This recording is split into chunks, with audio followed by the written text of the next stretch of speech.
مہدی خدا کا شکر ہے لے کر علی کا نام، مہدی خدا کا شکر ہے لے کر علی کا نام، ہوتے ہیں کامیاب زمانے کے خاص و عام، ہوتے ہیں کامیاب زمانے کے خاص و عام۔ ٹھوکر لگی او ورد زباں یا علی مدد، ٹھوکر لگی او ورد زباں یا علی مدد، چشم زدن سے قبل علی نے بچا لیا، چشم زدن سے قبل علی نے بچا لیا۔ جہاں نے ظلم ہر لمحہ پے آزار بیٹھے ہیں، جہاں نے ظلم ہر لمحہ پے آزار بیٹھے ہیں، مگر وہ کیا کریں دل میں میرے مختار بیٹھے ہیں، مگر وہ کیا کریں دل میں میرے مختار بیٹھے ہیں، مگر وہ کیا کریں دل میں میرے مختار بیٹھے ہیں۔ اگر جنت میں جانا ہے عزا خانے میں آ جاؤ، اگر جنت میں جانا ہے عزا خانے میں آ جاؤ، عزا خانے کے اندر خلد کے سردار بیٹھے ہیں، عزا خانے کے اندر خلد کے سردار بیٹھے ہیں۔ ہمیں پھر کون روکے گا بھلا حق بات کہنے سے،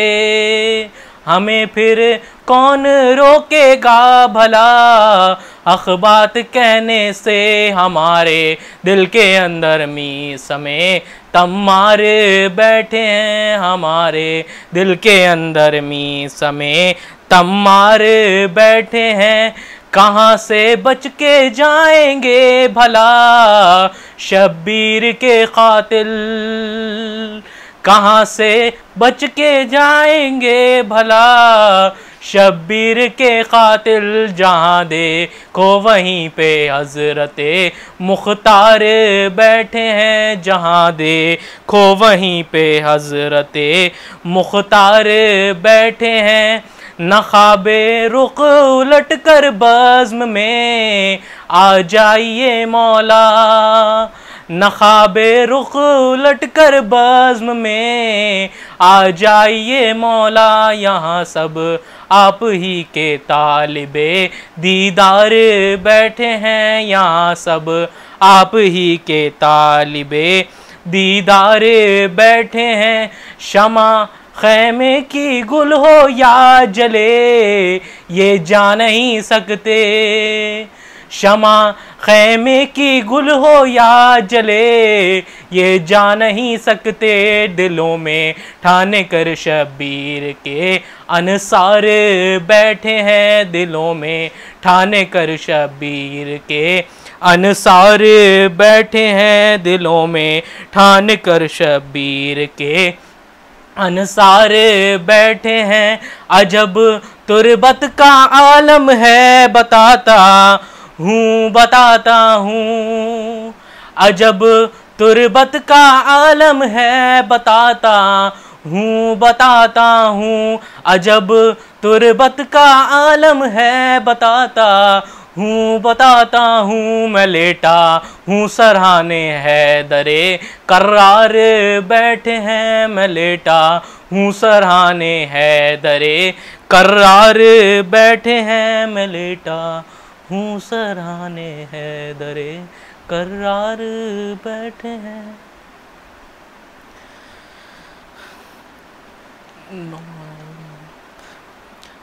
رو کے زینب نے کہا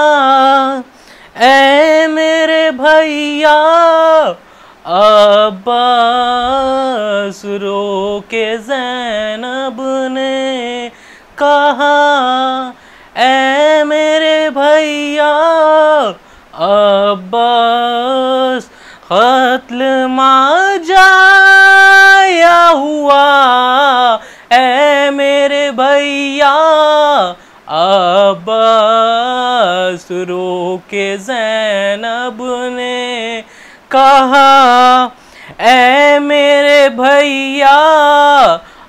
عباس آ گیا خیمے جلانے کے لیے شمر کے ساتھ آ گیا خیمے جلانے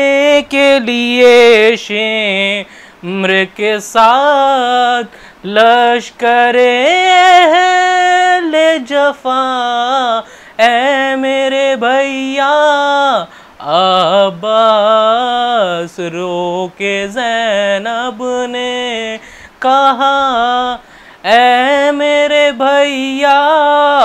عباس دم سکینہ کا گھٹا جاتا ہے یوں رسی سے دم سکینہ کا گھٹا جاتا ہے یوں رسی سے شمر نے باندھا گلا اے میرے بھیا عباس رو کے زینب نے کہا اے میرے بھیا عباس طوق و زنجیر میں جکڑا ہے مریض غم کو طوق و زنجیر نے جکڑا ہے مریض غم کو طوق و زنجیر میں جکڑا ہے مریض غم کو ہائے بے جرم و خطا اے میرے بھیا عباس رو کے زینب نے کہا اے میرے بھیا عباس اس قدر پھول سے گالوں پہ تماچے مارے اس قدر پھول سے گالوں پہ تماچے مارے رنگ چہرے کا اڑا اے میرے بھیا عباس رو کے زینب نے کہا اے میرے بھیا عباس آ کے دیکھو تو ذرا اپنی بہن کی حالت آ کے دیکھو تو ذرا اپنی بہن کی حالت چھن گئی سر سے ردا اے میرے بھیا عباس رو کے زینب نے کہا اے میرے بھیا عباس تم تو سوتے ہو ترائی میں کٹا کر شانے تم تو سوتے ہو ترائی میں کٹا کر شانے لٹ گیا کنبہ میرا اے میرے بھیا عباس رو کے زینب نے کہا اے میرے بھیا عباس رو کے زینب نے کہا اے میرے بھیا عباس لا حول ولا قوة إلا بالله العلي العظيم اعوذ بالله من الشيطان اللعين الرجيم بسم الله الرحمن الرحيم الحمد لله الذي لا يبلغ مدحته القائلون ولا يحصي نعماءه العادون ولا يؤدي حقه المجتهدون الذي لا يدركه بعض الحمم ولا يناله غاف الفتن الذي ليس لصفته حد محدود ولا نعت موجود ولا وقت معدود ولا أجل ممدود الصلاة والسلام على أشرف الأنبياء والمرسلين سيدنا ونبينا وشفيعنا بالقاسم محمد اللهم صل على محمد وعلى محمد وآله الطيبين الطاهرين المعصومين المظلومين الذين أذهب الله عنهم الرجس وطهرهم تطهيرا اللهم صل على محمد وعلى لعنة الله على أعدائهم أجمعين من يومنا هذا إلى يوم الدين أما بعد فقد قال الله سبحانه وتعالى في محكم كتاب المجيد والفرقان الحميد وهو أصدق الصادقين بسم الله الرحمن الرحيم إن الدين عند الله الإسلام عزیزان محترم، قرآن مجید کے سورہ آل عمران کی آیہ مبارکہ کہ جس کی تلاوت کا شرف حاصل کیا، جس میں اعلان خالق کائنات ہو رہا ہے، ان الدین عند اللہ الاسلام، اللہ کے نزدیک دین تو بس اسلام ہے۔ اب جب اعلان خالق کائنات ہو گیا تو اس کے آگے کسی اور کے اعلان کی کوئی اہمیت نہیں رہ جاتی۔ اب ہمیں یہ تلاش کرنا ہے کہ چونکہ دین اسلام ہے، لہذا ہمیں دیندار بننے کے لیے، ہمیں دین کو اختیار کرنے کے لیے اسلام کو سمجھنے کی ضرورت ہے۔ اور جب اسلام کو ہم سمجھنے کی کوشش کریں گے تو کسی بھی ٹاپک اور کسی بھی سبجیکٹ کو سمجھنے کے لیے دو چیزوں کی ضرورت ہوتی ہے، ایک ہوتی ہے کتاب اور دوسرا ہوتا ہے استاد۔ کتابی شکل میں اگر ہم دیکھیں گے تو ہماری دنیا، ہماری نگاہوں کے سامنے دنیا میں تمام کتابیں موجود ہیں، لیکن ہر کتاب کا اپنا ایک موضوع ہوتا ہے، اپنا ایک ٹاپک ہوتا ہے، اپنا ایک مقصد ہوتا ہے۔ لیکن دنیا کے تمام جو مخلوق ہے، جو رائٹرز، جو مخلوق ہیں، اللہ کی مخلوق ہیں، ان کی نہ جانے کتنی تحقیقات، ان کی کتنی ریسرچز اور کتنے ان کی کتابی شکل میں دنیا کے سامنے ان کے اپنے جو تحقیقات ہیں، اس کے نتائج انہوں نے اس میں پیش کیے ہیں، لیکن ان سب کے دائرے بہت ہی محدود ہوا کرتے ہیں۔ لیکن خالق کائنات کا کلام، مالک موت و حیات کا کلام، رب رحمان و رحیم کا کلام، احکم الحاکمین کا کلام، وہ توریت کی شکل میں ہو، زبور کی شکل میں ہو، انجیل کی شکل میں ہو یا قرآن مجید کی شکل میں ہو، یقیناً اس کی مثال دنیا میں کہیں اور نہیں مل سکتی۔ اور خالق کائنات نے اسی قرآن مجید میں یہ اعلان فرمایا کہ اللہ کے نزدیک دین تو بس اسلام ہے۔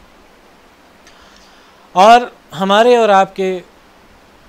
جس معاشرے میں ہم اور آپ تربیت پاتے ہیں وہاں پر ہمیں اسلام کے متعلق جو بچپنے میں بتایا گیا اصول کے دین کے نام سے، فروع دین کے نام سے، توحید، عدل، نبوت، امامت، قیامت، یہ سب وہ چیزیں ہیں کہ جو ہمارے عقائد سے تعلق رکھتی ہیں، اور فروع دین نماز ہو، زکوٰۃ ہو، روزہ ہو، حج ہو، خمس ہو، جہاد ہو، امر بالمعروف ہو، نہی عن المنکر ہو، یہ سب وہ چیزیں ہیں کہ جن کا تعلق عمل سے ہے۔ اور اسلام سر تسلیم خم کر دینے کا نام ہے۔ انسان دنیا میں آیا تو اب دنیا میں تمام آئیڈیالوجیز اس کے سامنے پیش کی جاتی ہیں، تمام مذاہب کے نام سے تمام فکریں دنیا کے سامنے آتی ہیں، الگ الگ مکتب فکر کے لوگ ہوتے ہیں، وہ اپنی اپنی بات کہتے ہیں۔ یقیناً یہ انسان کا حق ہے کہ وہ ریسرچ کرے، وہ تحقیق کرے، وہ معلومات حاصل کرے، اور اس تحقیق کے بعد جو سچائی کا راستہ ہو اسے اختیار کرے، جو حق کا راستہ ہے اس پر گامزن ہو، اور دین اسلام کو اللہ نے اپنے بندوں تک پہنچانے کے لیے وہی دو سلسلے کے، جو ایک کتاب کا سلسلہ اور ایک استاد کا سلسلہ، وہ جاری فرمائے۔ جناب آدم سے لے کے اور سرکار حضور ختمی مرتبت حضرت محمد مصطفیٰ صلی اللہ علیہ وآلہ وسلم کی ذات مبارکہ تک 1,24,000 پیغمبر استاد کی شکل میں ہمارے سامنے آئے، اور کتابوں کی شکل میں صحف اولیٰ اور صحف ابراہیمی کے بعد اور اس کے ساتھ توریت، زبور، انجیل اور قرآن مجید کی شکل میں ہمارے سامنے ہے۔ اور انہی دو وسیلوں کے ذریعے سے ہم دین اسلام کو سمجھ سکتے ہیں۔ ایک یہ تصور دنیا کے سامنے پیش کیا جاتا ہے کہ اسلام 1400 سال پہلے آیا۔ نہیں، اسلام وہ دین ہے کہ جس دین کی تبلیغ کے لیے 1,24,000 پیغمبر آئے۔ جناب آدم جس دین کی تبلیغ کے لیے آئے وہ بھی دین اسلام،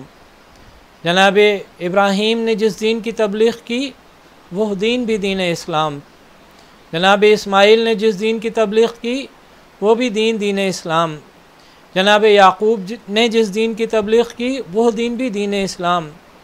جناب موسیٰ نے جس دین کی تبلیغ کی وہ بھی دین اسلام۔ 1,24,000 پیغمبر جتنے بھی آئے سب اسی دین اسلام کی تبلیغ کے لیے آئے، اور یہ جو جتنی بھی کتب خدا کی طرف سے نازل فرمائی گئیں وہ سب بھی دین اسلام کے لیے ہی نازل فرمائی گئیں، تاکہ انسان دنیا میں آنے کے بعد اپنی اہمیت کو سمجھ سکے، انسان کی کیا اہمیت ہے، انسان کی کیا قدر و قیمت ہے، اور جو انسان اپنی قدر و قیمت اور اپنی قدر و منزلت، اپنی اہمیت سمجھ جائے گا وہی اپنے رب کو پہچان سکتا ہے۔ چنانچہ ارشاد ہے کہ من عرف نفسہ فقد عرف ربہ، جس نے اپنی نفس کو پہچانا اس نے اپنے رب کو پہچانا۔ اور دین اسلام جس کے متعلق اب دنیا میں تمام طرح کے لٹریچرز ہمارے سامنے پیش کیے جاتے ہیں، لیکن اسلام امن کا مذہب ہے، اسلام سلامتی کا مذہب ہے، اسلام امانت داری کی تعلیم دینے کا مذہب ہے، اور یہ صرف تعلیم کی حد تک نہیں ہے بلکہ یہ اللہ نے جن پیغمبروں کو، جن ہادی اور جن رہبروں کو ہمارے اس دنیا میں بھیجا ہے ہماری ہدایت کے لیے، وہ سب کے سب ابتدا تا انتہا ان تمام احکامات پر حرف بحرف عمل پیرا نظر آئیں۔ ان کی سیرت طیبہ پر نگاہ ڈالی جائے سرکار حضور ختمی مرتبت حضرت محمد مصطفیٰ صلی اللہ علیہ وآلہ وسلم، آپ نے جب تک اپنی نبوت کا اعلان نہیں کیا بحکم خدا، نبوت کے اعلان سے قبل مشرکین مکہ کی زبانوں سے سرکار حضور ختمی مرتبت نے اپنی صداقت اور اپنی امانت داری کا کلمہ پڑھوا لیا، اور اس کے بعد آپ کی سیرت طیبہ اور سرکار حضور ختمی مرتبت کے بعد ان کے جو اہل بیت علیہم الصلوۃ والسلام، ان کی سیرت طیبہ اگر ان پر نگاہ رکھی جائے اور ان کی پیروی کی جائے، چنانچہ قرآن مجید میں یہ حکم ہے کہ اطیعوا اللہ و اطیعوا الرسول واولی الامر منکم، اللہ کی اطاعت کرو اور رسول کی اطاعت کرو اور ان کی اطاعت کرو جو تم میں صاحبان امر ہیں۔ ایک طرف تو اطاعت کا حکم دیا جا رہا ہے، اور دوسری طرف اسی قرآن مجید میں یہ اعلان ہو رہا ہے کہ قل ان کنتم تحبون اللہ فاتبعونی، ان سے کہہ دیجئے کہ اگر اپنے اللہ سے محبت کرتے ہیں تو یہ آپ کا اتباع کریں، آپ کی پیروی کریں، اور اس کا نتیجہ کیا ہوگا؟ اس کا نتیجہ یہ ہوگا یحببکم اللہ، جب بندہ پیروی کرے گا اللہ کے بھیجے ہوئے سرکار حضور ختمی مرتبت کی، تو اللہ بھی ان سے محبت کرے گا۔ یعنی محبت اگر اللہ سے ہے تو اس کی دلیل اس طرح سے پیش کرے بندہ کہ وہ اللہ کی طرف سے بھیجے ہوئے ہادی اور پیغمبر، ہادی اور رہبر ہیں، ان کی پیروی کرے، اور جب پیروی کرے گا تو خدا بھی ان سے محبت کرے گا، اور اس کے نتیجے میں وَاغْفِرْ لَكُمْ ذُنُوبَكُمْ، اور اس کے نتیجے میں وہ گناہوں کو بھی بخش دے گا۔ یعنی اللہ کے رسول صلی اللہ علیہ وسلم کی پیروی میں ایک فائدہ اس کا یہ ہے کہ اللہ محبت کرے گا اپنے بندے سے، اور دوسرا فائدہ یہ ہے کہ گناہوں کو بخش دے گا۔ اور انسان ان دونوں چیزوں کا محتاج ہے، چاہے مال دنیا میں جتنا بھی اس نے اثاثہ اکٹھا کر لیا ہو،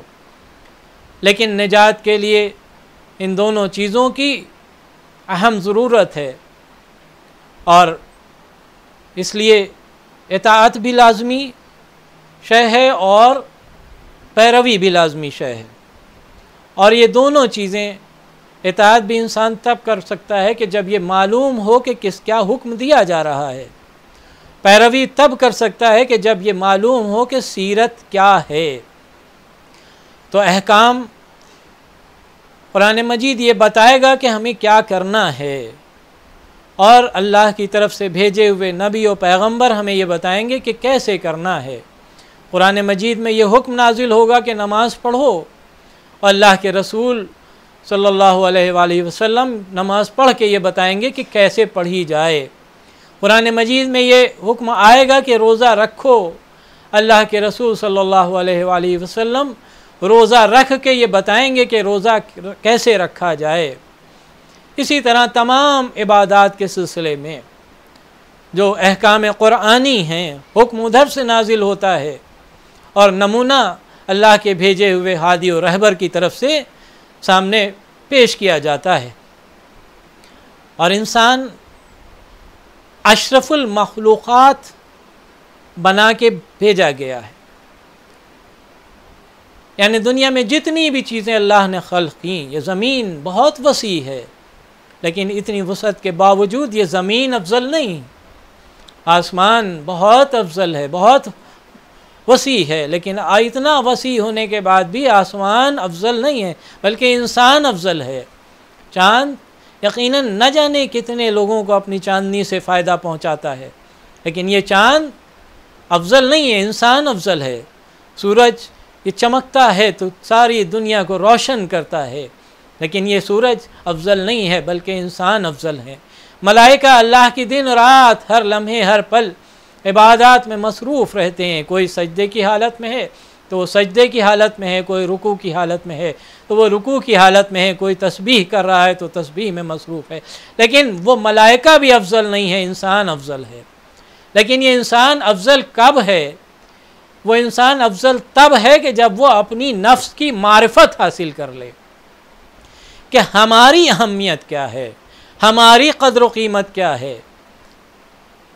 اپنی اگر قدر و قیمت انسان کو معلوم ہو جائے تو یقیناً وہ انسان دنیا کی طرف بھاگتا ہوا نظر نہیں آئے گا، بلکہ انسان دنیا کی حقیقت سے بھی آشنا ہوگا اور اپنی حقیقت سے بھی آشنا ہوگا. جب یہ زمین انسان سے افضل نہیں، جب یہ آسمان انسان سے افضل نہیں، جب یہ چاند انسان سے افضل نہیں، جب یہ سورج انسان سے افضل نہیں، یہ ہوائیں انسان سے افضل نہیں کہ جن کے بغیر انسان زندہ نہیں رہ سکتا، یہ سمندر جو موجیں مارتا ہوا سمندر ہے یہ انسان سے افضل نہیں. یہ چرند، یہ پرند، یہ درخت، یہ شجر، یہ ثمر، یہ سب نہ جانے کتنے لوگوں کو فائدہ پہنچایا کرتے ہیں، اللہ کی کتنی مخلوق کو فائدہ پہنچاتے ہیں، لیکن یہ انسان سے افضل نہیں ہے، بلکہ انسان افضل ہے. لیکن کب افضل ہے؟ جب انسان میں وہ انسانی کمالات پائے جائیں کہ جو اس میں موجود ہوں، اللہ نے خلق کیے ہیں. ان کمالات کو اگر انسان پہچانے گا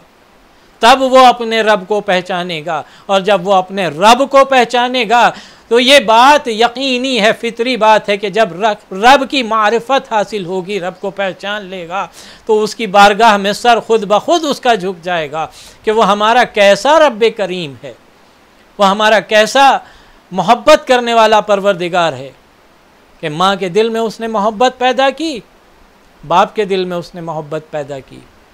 اور جب ماں کی آغوش میں ایک بچہ آتا ہے اور اس بچے کے آنے سے پہلے اس بچے کے رزق کا اس انتظام خالق کائنات کی طرف سے ہو جاتا ہے. وہ بچہ کہ جس میں ابھی کوئی شعور نہیں، لیکن اتنا شعور ہے کہ غذا کیسے حاصل کی جائے. اور اس کے بعد میں باپ کے دل میں بھی محبت، ماں کے دل میں بھی محبت. یقیناً ماں کی محبتوں کا کوئی اور مثال نہیں موجود، لیکن وہ بے پناہ محبت کرنے والا رب ہے. اور اس کے بعد میں وہ بچے دھیرے دھیرے اپنی عمر کے مختلف اسٹیجز سے گزرتے ہوئے جب اس عمر میں آتے ہیں کہ جسے سن بلوغ کہتے ہیں، جب وہ بالغ ہو جاتے ہیں تب وہ دنیا کی چکا چوند ان کو اپنی طرف کھینچنا چاہتی ہے، اور دین اور شریعت ان کو اپنی طرف بلاتی ہے. دین کہتا ہے کہ میرے دامن سے وابستہ ہو جاؤ، شریعت یہ کہتی ہے کہ اپنی زندگی کو کس طرح سے تم خوشنما بنا سکتے ہو، اپنی زندگی کو تم کیسے کامیاب بنا سکتے ہو. دنیا اپنی طرف کھینچتی ہے، دین اپنی طرف بلاتا ہے، شریعت اپنی طرف بلاتی ہے. وہ انسان جو اپنی قدر و منزلت سے واقف نہیں ہوتا، جس نے اپنی نفس کی معرفت حاصل نہیں کی، جو اپنی اہمیت کو نہیں جانتا، وہ دنیا کی طرف راغب ہو جاتا ہے اور جو اپنی نفس کی معرفت حاصل کر لیتا ہے وہ دین کی طرف راغب ہو جاتا ہے. لیکن دین وہ طریقہ ہے کہ جس پر چلتے ہوئے انسان جب زندگی گزارتا ہے تو ایسا نہیں ہے کہ دنیا اس سے چھوٹ جاتی ہے. دینداری کا مطلب اگر یہ ہوتا کہ دنیا کو چھوڑ دو تو کبھی نماز جماعت کا حکم نہ دیا جاتا. اگر دین کا مطلب یہ ہوتا کہ انسان بالکل تن و تنہا ایک حجرے میں اپنے کو قید کر کے رہ جائے اور زندگی گزارے، اگر ایسا ہوتا تو زکوٰۃ ادا کرنے کا حکم نہ ہوتا. آپ دیکھیں کہ دین اسلام نے انسان کو سب سے پہلے اس طرف راغب کیا ہے کہ اپنی معرفت حاصل کرو، اپنی نفس کی معرفت حاصل کرو، اپنی قدر و قیمت کو سمجھو. ہم اپنے کو فروخت کر رہے ہیں کس شے کے بدلے میں، کس چیز کے بدلے میں؟ یہ دنیاوی دولت کے لیے، دنیاوی جاہ و حشم کے لیے، دنیاوی اقتدار کے لیے، شہرت کے لیے؟ نہیں، یہ سب چیزیں تو ہمارے لیے ہیں. دنیا میں خرابی تب پیدا ہوتی ہے کہ جب ہم ان چیزوں کے اوپر قربان ہو جاتے ہیں. کبھی شہرت کے لیے اپنے نفس کو بیچ دیتے ہیں، کبھی دولت کے لیے اپنے نفس کو بیچ دیتے ہیں،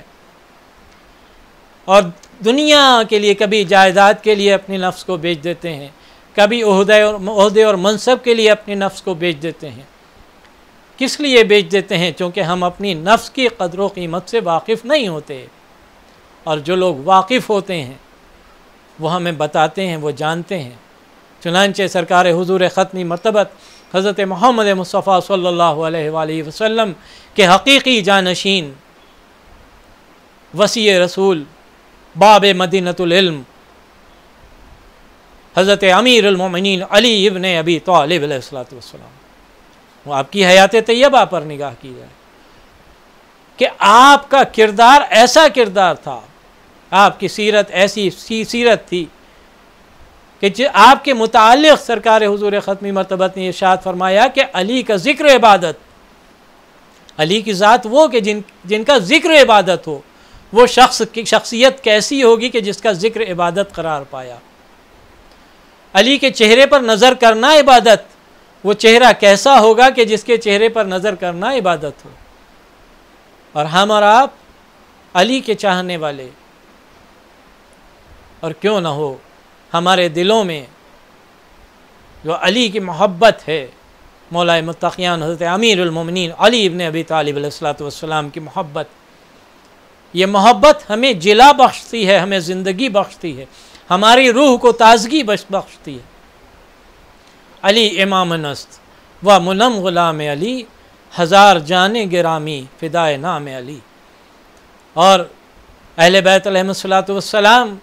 کا پورا گھرانہ جس کے اوپر نگاہ کی جائے، یہی وجہ ہے کہ جو ان سے وابستہ حضرات ہیں ان کے چہروں سے نور ساطع ہوتا ہے، حقیقی معنوں میں جو ان کے در سے متمسک ہو جاتے ہیں. ان کی زبانیں اتنی شیریں ہو جاتی ہیں کہ ان کی زبان سے کسی کو اذیت نہیں پہنچتی. ان کا کردار ایسا ہوتا ہے کہ جس کی خوشبو ہر اس سماج میں ہوتی ہے کہ جہاں وہ رہتا ہے. اس کا اخلاق ایسا ہوتا ہے کہ جس کے اخلاق سے دنیا متاثر ہوتی ہے. اور کیوں نہ ہو آج جس ہستی کی،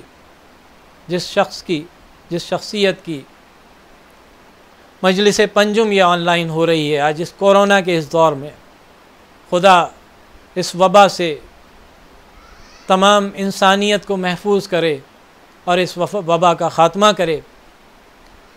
جس ہستی کی مجلس ہو رہی ہے، برپا ہو رہی ہے، وہ حسینی چینل کے فاؤنڈر سید مصطفیٰ حسین رضوی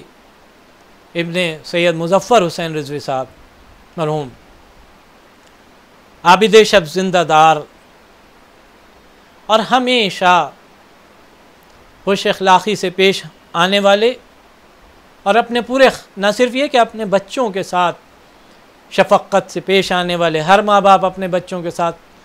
بڑی شفقت سے پیش آتا ہے، بلکہ تمام اہل خاندان جتنے بھی ہیں، ملنے والے، پڑوسی، دوست، احباب، سب سے بڑی محبتوں اور شفقتوں سے پیش آنے والے. اور جب علالت ہو گئی کہ عالم میں آ گئے، بیمار ہوئے، اب گھر سے باہر نکلنا ممکن نہیں، تو اب طریقہ یہ ہے کہ دعائیں کر رہے ہیں، عبادات میں مصروف ہیں، اور محبت